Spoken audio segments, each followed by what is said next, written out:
രാത്രി അമ്പലത്തിൽ നിന്ന് വരുന്നതായിരിക്കും. ഞാനും അത്യാവശ്യത്തിന് ഇത്തിരി ഭക്തിയെ കാണിക്കുന്ന കൂട്ടത്തില. രാധേ,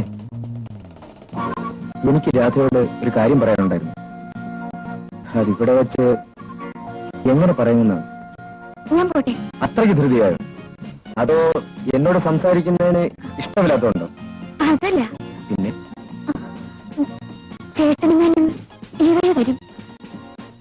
അപ്പോൾ ആ പേടിയേ ഉള്ളൂ. ഗുഡ്. ഇപ്പോൾ രാധ പോയിക്കോളൂ. നാളെ ചേട്ടൻ പോയി കഴിഞ്ഞ് വീട്ടിലേക്ക് വരണം. അപ്പോൾ പറയാം.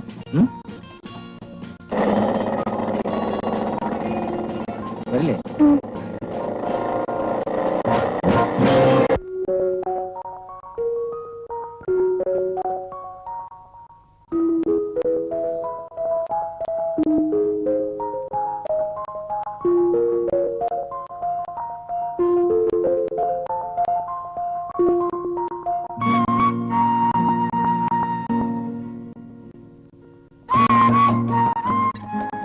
രാധ പറഞ്ഞു പറ്റിച്ചോ എന്ന് ഞാൻ നോക്കുമായിരുന്നു.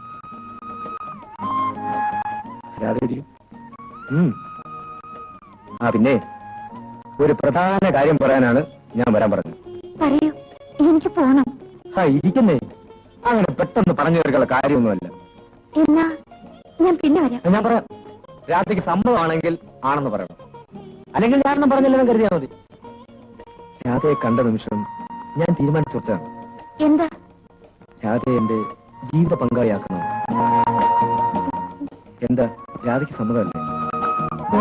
പറയൂ, സമ്മതമല്ലേ?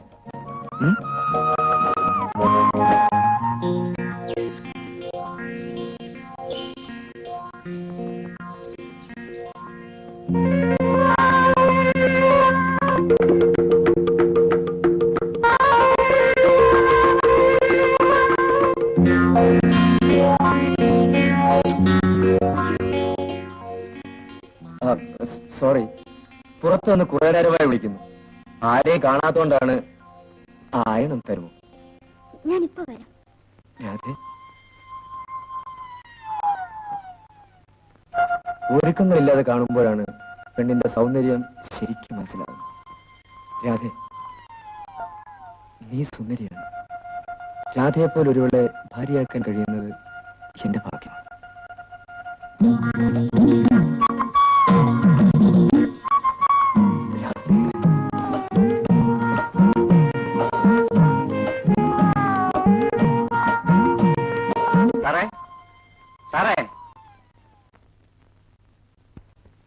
എന്താണ് എന്റെ റപ്പായി ചേട്ടാ?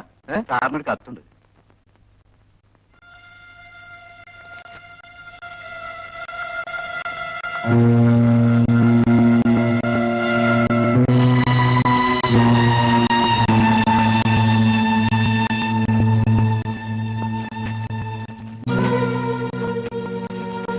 നാശം കത്താക്കാൻ വേണ്ട സമയം.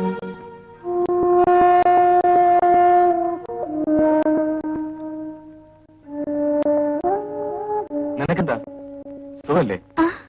ഒന്നുമില്ല, വല്ലാത്ത തലവേദന. നേരെ ഒത്തിരിയായി. ആഹാരം കഴിച്ചോ? വേണ്ട ചേട്ടാ, വിശപ്പില്ല.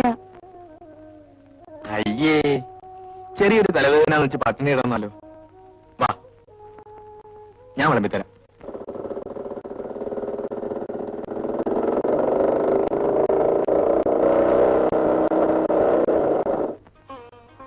കാപ്പി കുടിച്ചിട്ട് പോയാ മതിയെന്ന് പറഞ്ഞിട്ട്. വേണ്ട, എനിക്ക് അല്പം തിരക്കുണ്ട്. നീ എന്താ പിന്നെ ഇങ്ങനെ നോക്കുന്നത്? ഒന്നുമില്ല. പിന്നെ ഞാൻ പോയിട്ട് വരാം.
സമയം നോക്കി രാവിലെ മുതൽ ഞാൻ കാത്തിരിക്കുക. നീ എന്താ വരായിരുന്നു? എന്നോട് അത്രയ്ക്കേ സ്നേഹമുള്ളൂ അല്ലേ? രാധ എന്താ ഒന്നും മിണ്ടാത്തത്?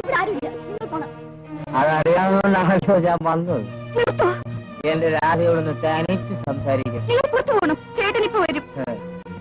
വരട്ടെന്ന് വന്നാലേ ഞാൻ നിന്നെ കല്യാണം കഴിക്കാൻ പോകുന്നു തുറന്നങ്ങ് പറയും. എന്ത് പറ്റിയെന്നോ? നിങ്ങൾക്ക് എത്ര കാമുകർ വേണം? നിങ്ങൾ എത്ര പേരെ കല്യാണം കഴിക്കും?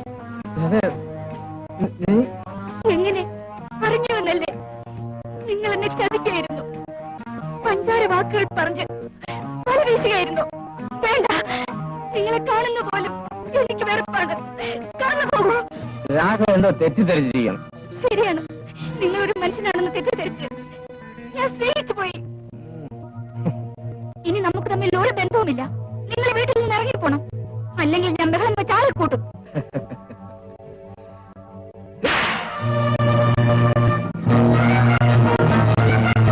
നീ അത്രയ്ക്ക് പതിവ്രതയൊന്നും ആടെ.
എല്ലാം സഹിക്കാം.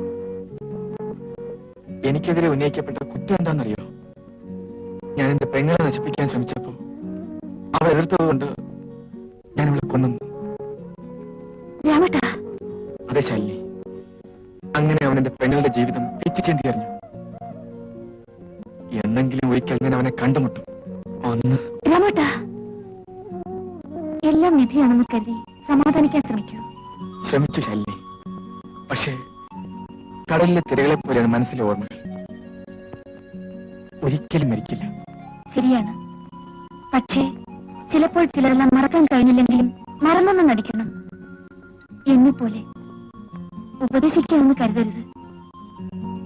കഴിഞ്ഞത് കഴിഞ്ഞു, ഇനി പ്രതികാരവുമായി നടന്നിട്ട് കാര്യമില്ല.